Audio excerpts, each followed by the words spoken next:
નમસ્કાર વિદ્યાર્થી મિત્રો, આપણે ધોરણ 10 વિજ્ઞાન ચેપ્ટર નંબર 7 નિયંત્રણ અને સંકલન એના વિશે અત્યારે આપણે અભ્યાસ કરી રહ્યા છીએ.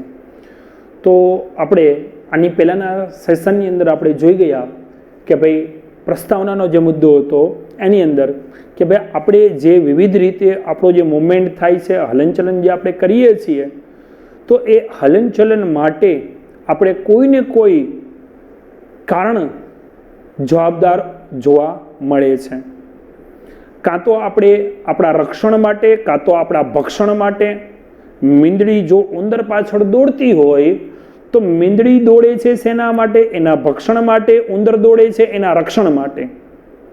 તો જુદી જુદી રીતે જે આપણા બોડીની અંદર જે મૂવમેન્ટ જોવા મળે છે, તો એની અંદર શું હોય છે કે વિશિષ્ટ પ્રકારના કોષો એ આયોજનબદ્ધ રીતે આપણા શરીરની અંદર આ રિસ્પોન્સ આપવાનું કાર્ય કરતા હોય છે. આપણે જોઈ ગયા આની પહેલાના ચેપ્ટરની અંદર જૈવિક ક્રિયાઓમાં કે ભાઈ જો પાચન તંત્ર છે તો પાચન તંત્ર કોને કહેવાય? તો તંત્ર એટલા માટે હવે તમને મગજમાં ખ્યાલ આવી ગયો હશે કે પાચન તંત્ર, શ્વસન તંત્ર, ઉત્સર્જન તંત્ર, આ 3 તંત્રો વિશે આપણે અભ્યાસ કરી ચૂક્યા છીએ. તો આ જે તંત્રો જે છે તો એ કઈ રીતે બને છે? તો કે જુદા જુદા અંગોથી બને છે. જુદા જુદા અંગો એક સિસ્ટમ, એક તંત્રની અંદર કાર્ય કરતા હોય. એ અંગ ચોક્કસ પેશીના બનેલા હોય છે. પેશી છે એ કોષો દ્વારા નિર્માણ પામે છે સમાન કાર્ય કરવા માટે. તો કહેવાનો મતલબ શું કે ઇન શોર્ટ એન્ડમાં તો શું છે કે ભાઈ કોષો છે. એનો જે પાયાભૂત મૂળભૂત એકમ શું છે? તો ભાઈ સેલ, બરાબર છે, કોષ છે. તો આપણા બોડીની અંદર જે કંઈ પણ આપણે રિસ્પોન્સ આપણે આપીએ છીએ તો એ કઈ રીતે આપણે આપીએ છીએ? તો મેં તમને કીધું હતું કે એના માટે રિસેપ્ટર્સ હોય છે, એટલે કે જુદા જુદા સંવેદનાગ્રાહી અંગો આવેલા હોય છે. જેમ કે આપણને આપણું મગજ ડિસિઝન ક્યારે લેશે?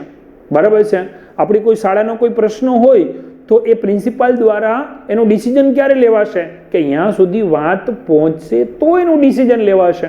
તો એનો મતલબ એમ કે મારે રિસ્પોન્સ આપવો છે તો હું ક્યારે રિસ્પોન્સ આપી શકીશ? પણ જ્યારે મારા બોડી સુધી પહોંચવું જોઈને મને ખબર જ નથી, મારું મગજ જે એના વિશે કાંઈ અજાણ છે, તો રિસ્પોન્સ કઈ રીતે આપશે? અહીંયા આપણે પ્રાણીઓના ચેતાતંત્રની આપણે વાત કરીએ છીએ તો પેલું મહત્વનું જે ભાગ જે છે એ છે પહેલાં તો સંવેદનાને ઇનપુટ કરવાની વાત છે. કે તમારે ભાઈ તમારી પાસે કેલ્ક્યુલેટર છે, તમારે જવાબ જોતો હોય તો પહેલાં તમારે શું કરવું પડશે કે પહેલાં એની અંદર ડેટા છે તમારે ઇનપુટ કરવો પડશે, ડેટાની એન્ટ્રી કરવી પડશે. અને એ જે ડેટાની એન્ટ્રી થશે પછી શું થશે કે પછી એની પ્રોસેસ થશે, અને પ્રોસેસ કર્યા પછી તમે ઇક્વલ દબાવશો ત્યારે એનો જવાબ આવે છે. જેનો મતલબ એમ કે ભાઈ પ્રાણીઓનું જે ચેતાતંત્ર છે, બરાબર છે, કે એ કઈ રીતે વર્ક કરે છે એના વિશે આપણે અભ્યાસ કરવાનો છે. તો પ્રાણીઓનું ચેતાતંત્ર, તો તંત્ર છે વિવિધ અંગોનું બનેલું હોય છે. તો આની અંદર આવશે મગજ, બરાબર છે વિદ્યાર્થી મિત્રો, શું આવશે? મગજ. કે પ્રાણીઓના ચેતાતંત્રની આપણે વાત કરીએ, બરાબર છે, તો પ્રાણીઓના ચેતાતંત્રમાં મુખ્યત્વે શું આવશે? તો ભાઈ પહેલા તો આખું જે મધ્યસ્થ ચેતાતંત્ર છે આખું તમને થોડુંક સમજાવી દઉં ડિટેલમાં, બરાબર છે, કે આપણા જે ચેતાતંત્રની અંદર જે ભાગ પડે છે, બરાબર છે, એક છે સેન્ટ્રલ નર્વસ સિસ્ટમ, એને કહેવામાં આવે છે મધ્યસ્થ ચેતાતંત્ર, બરાબર છે. બીજું આવશે પરિઘવર્તી ચેતાતંત્ર, પરિઘવર્તી ચેતાતંત્ર. મધ્યસ્થ ચેતાતંત્રનો મગજ થશે કે બરોબર મધ્યમાં આવેલું છે, અને આપણું જે ભાગ જે છે મગજ, આપણો જે બોડી જે છે તો બોડીના બરોબર મધ્યમાં શું આવશે? તો અહીંયા મગજ આવશે, અને મગજમાંથી અહીંથી નીકળી અને કરોડરજ્જુ આવશે. તો જે સેન્ટ્રલ નર્વસ સિસ્ટમ છે એની અંદર કોનો સમાવેશ થશે? તો એની અંદર સમાવેશ થશે કોનો?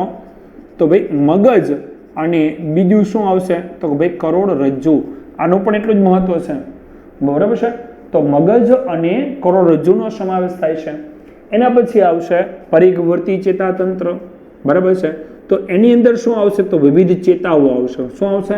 વિવિધ ચેતાઓ આવશે, બરાબર છે. તો એમાં અમુક ચેતાઓ એવી છે બરાબર છે, કે જે મગજમાંથી નીકળે છે, કે મગજમાંથી જે નીકળે છે, જે રિસ્પોન્સ આપવા માટે નીકળે છે, અને કહેવામાં આવે છે મસ્તિષ્ક ચેતાઓ. શું કહેવામાં આવે છે? અને મસ્તિષ્ક ચેતાઓ.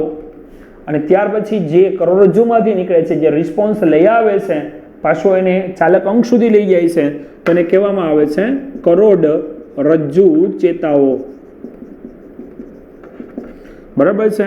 અને સાથે સાથે એની સાથે જ મહત્વનું બીજું અંગ છે, એને કહેવામાં આવે છે સંવેદનાગ્રાહી અંગો, જેનું પણ ખૂબ જ મહત્વ છે. આ સંવેદનાગ્રાહી અંગોનું રિસેપ્ટર્સ એને કહેવામાં આવે છે સંવેદનાગ્રાહી અંગો. કેમ કે આ હશે, બરાબર, સંવેદનાગ્રાહી અંગો હશે તો જ શું થશે? ભાઈ કરોડરજ્જુ ચેતાઓ જે છે એ સંદેશાને ક્યાં સુધી લઈ જશે? સેન્ટ્રલ નર્વસ સિસ્ટમમાં, મધ્યસ્થ ચેતાતંત્રમાં કરોડરજ્જુ, અને કરોડરજ્જુમાં થઈ અને ક્યાં સુધી પહોંચાડશે? મગજ સુધી. તો મગજ સુધી લઈ જવા માટે, બરાબર છે, ચેતાઓ.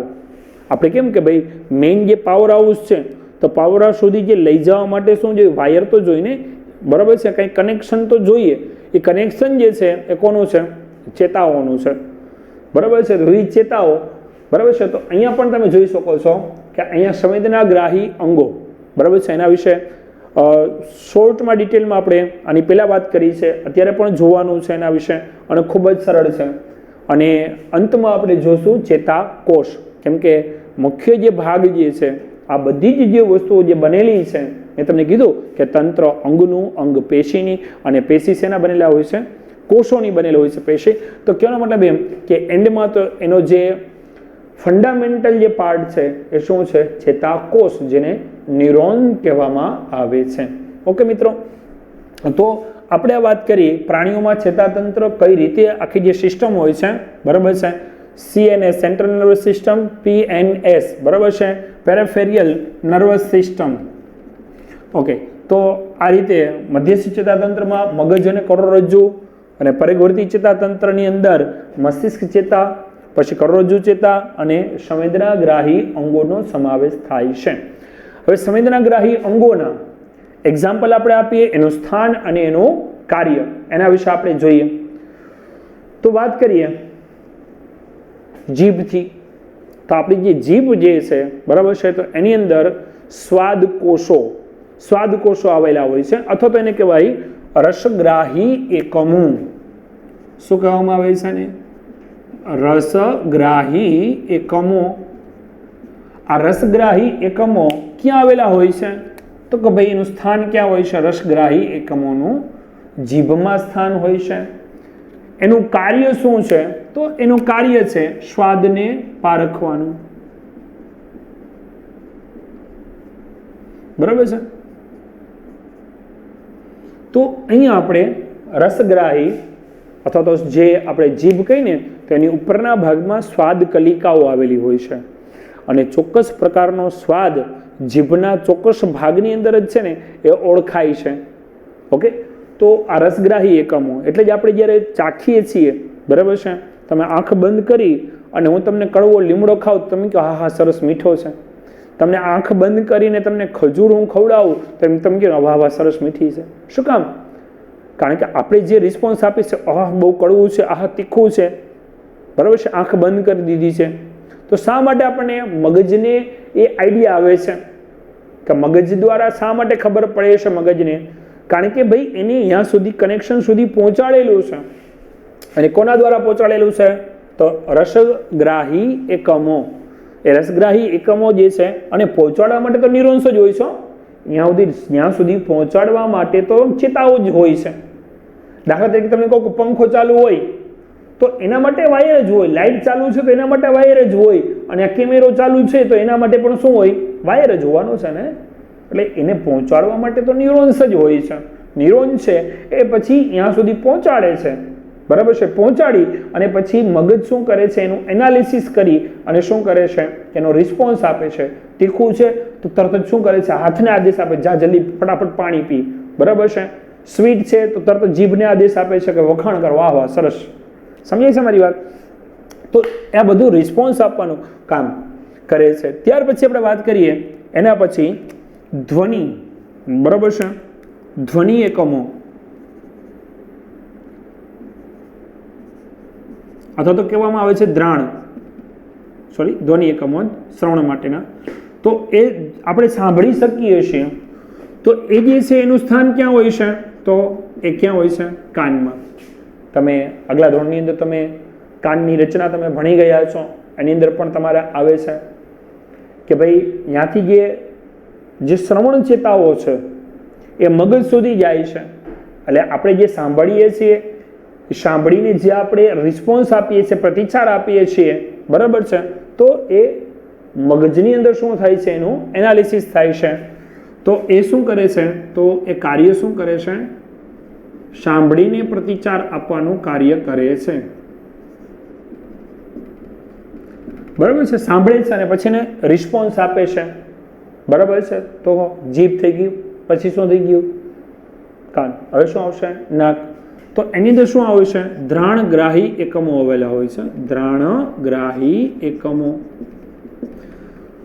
તો જેવી રીતે શ્રવણ માટેના જે એકમો છે એવી રીતે અહીંયા આવશે દ્રાણગ્રાહી એકમો. એ શું કાર્ય કરે છે?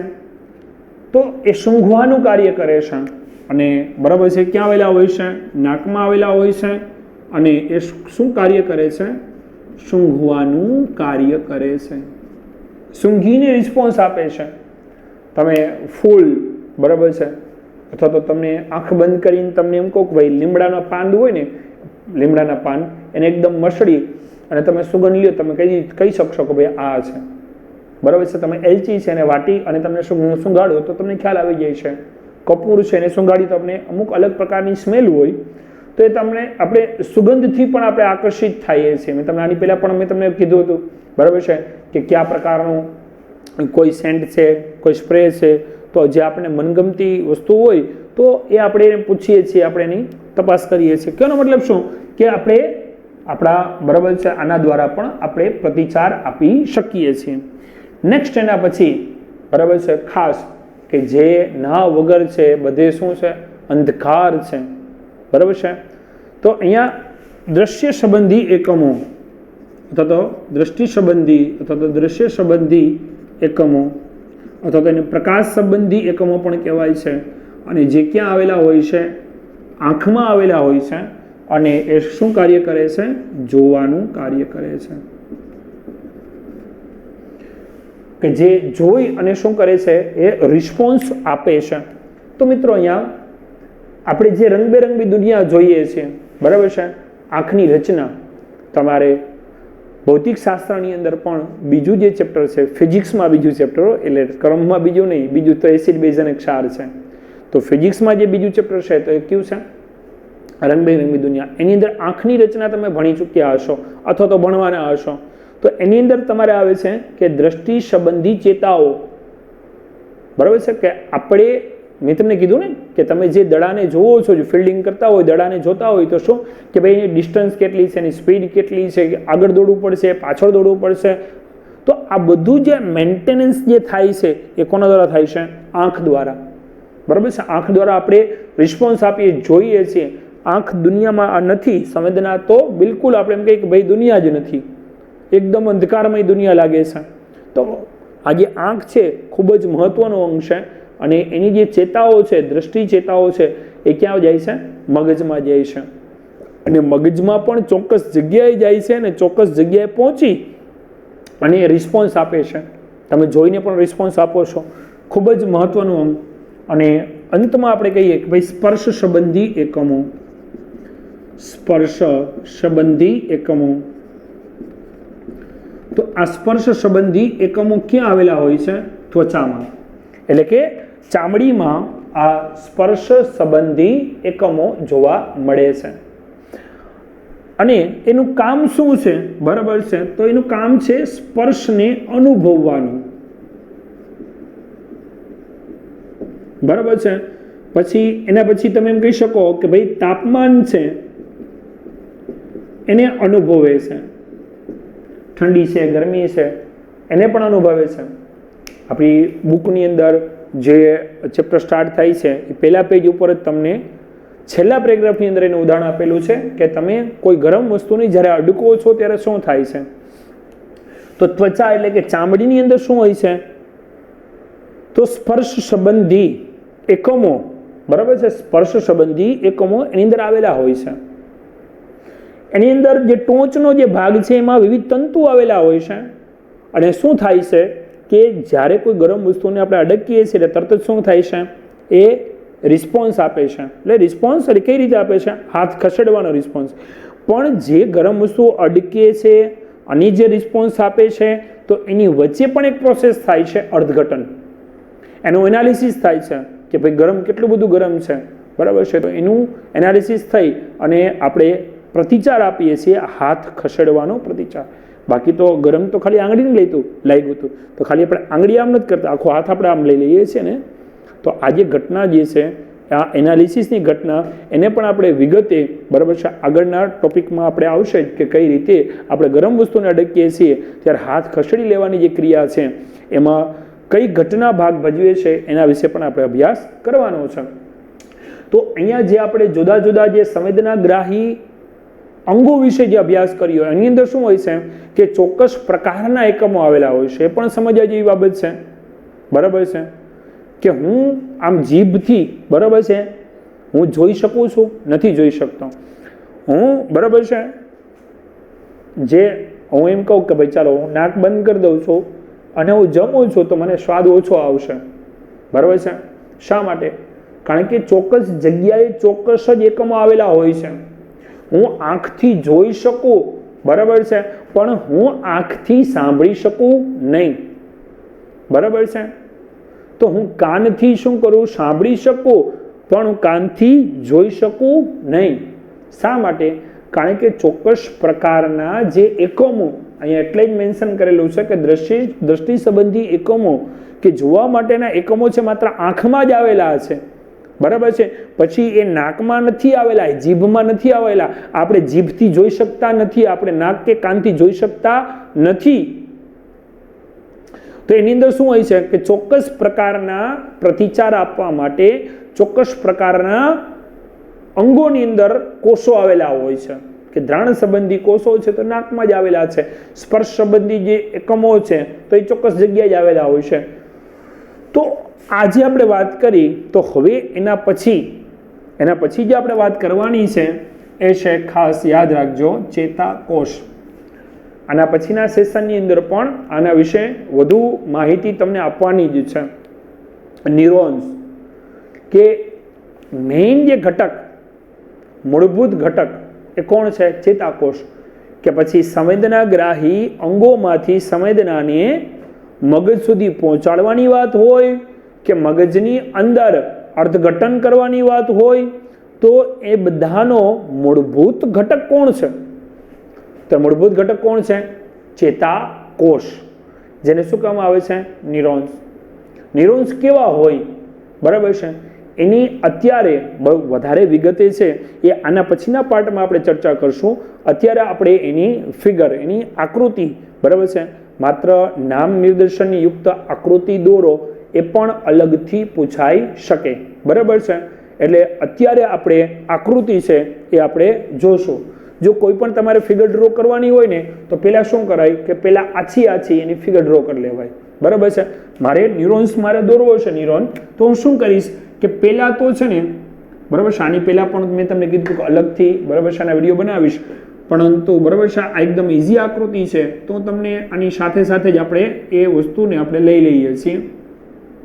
તો જો તમને અહીંયા દેખાતું નહીં હોય કંઈ કે સર આ તમે શું દોરો છો, નહીં દેખાતું હોય કંઈ, પણ આમ છતાં, બરાબર છે, કેમ કે કોઈ પણ ઘટના બનતી હોય છે ને એ પહેલાં આપણા માઇન્ડમાં પહેલાં બનતી હોય છે. આપણા ઘરમાં લગ્ન પ્રસંગ હોય તો એ લગ્ન પ્રસંગ ખરેખર પછી યોજાય, પહેલાં આખો જે પ્રસંગ જે છે ને આપણા મગજની અંદર છે ને રન થઈ ગયો હોય, યોજાઈ ગયો હોય. કઈ રસોઈ બનાવી છે, કઈ, બરાબર છે, કઈ મીઠાઈ આપણે રાખવાની છે, કેટલા મહેમાનો આવશે, શું ડેકોરેશન કરવાનું છે, કેટલા વાહનો લઈને જવાનું છે, બધું નક્કી થઈ જાય છે ને. તો આપણે આકૃતિનું એવું છે કે આકૃતિ પહેલાં ક્યાં દોરવાની છે? મગજમાં દોરવાની છે, બરાબર છે. તો પહેલાં મગજમાં આકૃતિ દોરી અને પછી, બરાબર છે, તો પહેલાં જે આકૃતિ તમે દોરો એટલે કેવી દોરવાની છે? એકદમ આછી, કે માત્ર તમને જ દેખાય પેન્સિલથી એવી આકૃતિ દોરવાની છે કે જે મેં અહીંયા દોરી લીધેલી છે, બરાબર છે વિદ્યાર્થી મિત્રો. પછી શું કરવાનું કે એને આખરી ઓપ આપવાનો છે, બરાબર, સમજો કે પેલા છે ને સ્ટાર એટલે ષટકોણ જેવો જે ભાગ છે, હવે જો તમને દેખાશે સરસ કે પેલા આટલો ભાગ દોર લેવાનો છે જે ચેતાકોષનો મુખ્ય ભાગ છે, બરાબર છે। જે આ મુખ્ય જે કોષ હોય તો એની અંદર કોષ રસ અને કોષ કેન્દ્ર તો હોવાનું જ છે, બરાબર છે। તો આ જે ભાગ જે હું દોરી રહ્યો છું, બરાબર છે, એનો મુખ્ય ભાગ છે જેની અંદર શું હોય છે, કોષ રસ અને કોષ કેન્દ્ર આવેલા હોય છે। શું આવેલું હોય છે? કોષ રસ અને કોષ કેન્દ્ર આવેલા હોય છે, બરાબર છે। પછીની જે લાઈન છે, બરાબર છે, તમે શું કરી શકો, ઇરેઝરથી તમે દૂર કરી શકો, એટલે દેખાય છે ને। તો આ રીતે તમારે પેલા મગજની અંદર તમારે પેલા આકૃતિ દોરી લેવાની છે અને પછી તમારે શું કરવાનું છે, એને આખરી ઓપ આપવાનો છે, બરાબર છે। તો હવે આ બરોબર વચ્ચેનો જે ભાગ છે એને શું કહેવામાં આવે છે, કોષકાય। શું કહેવામાં આવે છે એને? કોષકાય। કે કોષકાયની અંદર શું રહેલું હોય છે, કોષ રસ અને કોષ કેન્દ્ર। તો ચેતાકોષનો એ ભાગ કે જેની અંદર શું રહેલું છે, કોષ રસ અને કોષ કેન્દ્ર આવેલું હોય છે, એને શું કહેવામાં આવે છે, કોષકાય।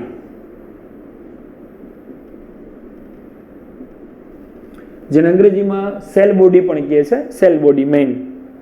પછી જે કોષકાયની ફરતે છે ને નાના નાના તંતુ જોવા મળે છે।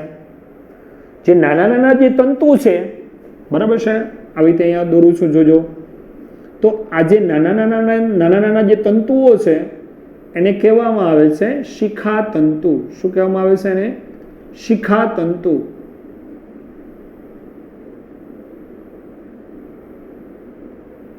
બરાબર છે, આ રીતે તમે।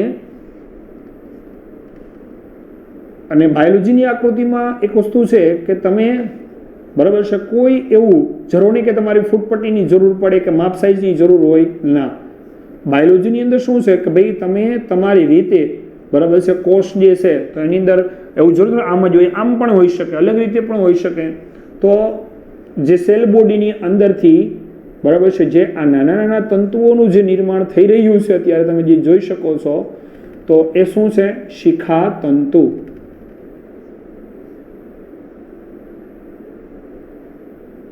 બરાબર છે।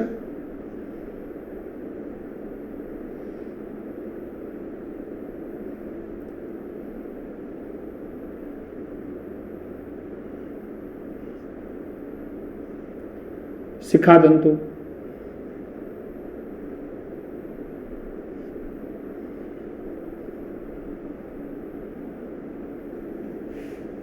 પછી અહીંયા પણ આ રીતે તમે એડ કરી શકો છો, બરાબર છે, અહીંયા નથી દોરતો હું।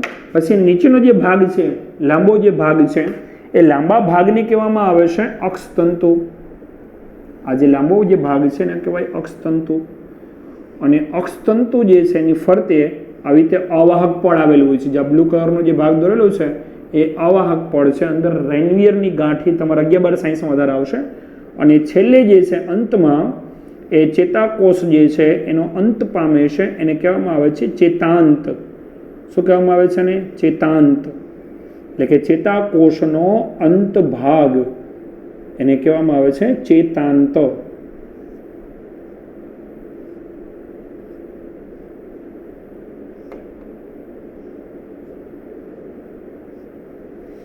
ફરી એકવાર જોઈ લ્યો, તો આ જે ભાગ છે એને શું કહેવામાં આવે છે? શિખા તંતુ। આ જે લાંબો જે ભાગ છે એને શું કહેવામાં આવે છે? અક્ષતંતુ।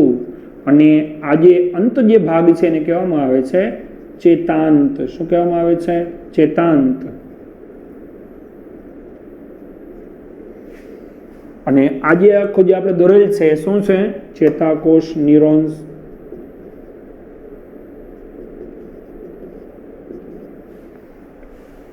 તો વિદ્યાર્થી મિત્રો, આપણે આ સેશનની અંદર આપણે પ્રાણીનું ચેતાતંત્ર કઈ રીતે આખું ડિવાઈડ થયેલું છે એ સમજ્યા।